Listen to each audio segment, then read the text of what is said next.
Hello, I'm Daniel. I'm Nico. We would like to introduce the dual fluid reactor, a new concept for a fast reactor. As you certainly know, thermoreactors use only 1% of the nuclear fuel and therefore have a very expensive fuel cycle. With fast reactors as opposed to thermal reactors, the mining reduces by a factor of 100 and the geological waste disposal to 0. But for most reactor concepts, you still need a fuel cycle. And why do they still need a fuel cycle? I will explain you when I'm inside the reactor pressure vessel. You want to stay here? Yes, I have to prepare something, but I can see you here on the monitor. While Dani moves over, I still have some time to explain the Generation 4 reactor concepts. There are 6 concepts being developed as future reactors, but the supercritical water-cooled and the high-temperature reactor are thermal and therefore have not the advantage mentioned before. I think you just entered the reactor pressure vessel. Daniel, can you hear me now? Sure, I can hear you.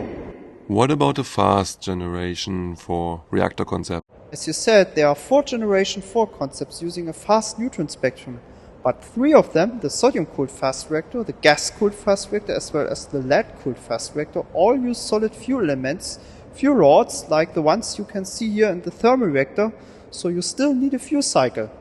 The only concept using liquid fuel is the molten-salt fast reactor MSFR. Here the fuel is provided as a liquid uranium salt from a chemical processing plant on site. But when the reactor is running, the same molten salt is used to remove the heat, which requires a very fast circulation and limits the power so strong that the molten salt must be even diluted. Cooling and reprocessing are mutually exclusive, which makes a real online reprocessing of the fuel impossible. Thanks, Daniel. You can return now, while I'll explain why 2 fluids are better than 1. Imagine this cup being the reactor vessel. A common solid-fueled reactor works like an immersion heater. The fuel elements must be changed from time to time. In the molten salt reactor concept, a liquid fuel is used also as a coolant, like the colored fluid inside the cup. Then, the cup is the core and the vessel at the same time. The dual fluid reactor combines liquid fuel with an additional coolant loop. Here we inserted a hose with the liquid fuel into the water, standing for liquid metal coolant. This allows the flexible usage of both fuel and coolant at optimal operation parameters.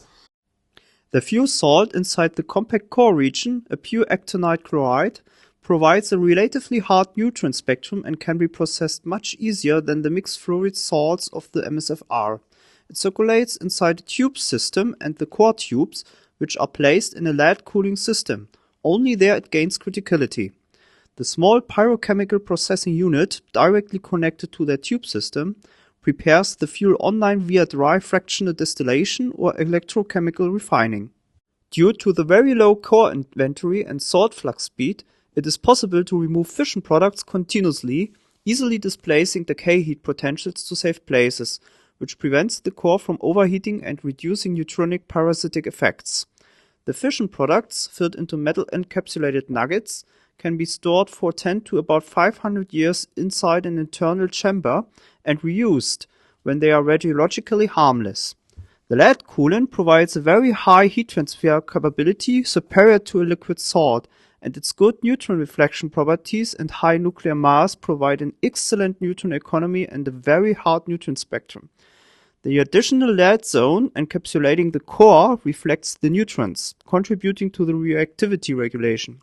It is even possible to control the power output only by adjusting the coolant flux due to the high prompt negative reactivity coefficient of both fuel and coolant. The lead's thermophysical properties allow a very compact design, making the usage of high-cost refractory alloys economically feasible, which allows a very high operating temperature of more than 1000 degrees Celsius. So the DFR is an ideal candidate for high-efficiency electricity production or for process heat delivery for the chemical industry. Due to the compactness and the simplicity of the DFR, its life cycle is highly economic on both monetary and energetic basis. Then this high-temperature reactor type. Yes, high temperature for hydrogen production. You can produce synthetic fuels with it, ammonia for example. Ammonia can drive cars? Exactly, it's just the stuff used as a fertilizer, but without the DFR it is too expensive.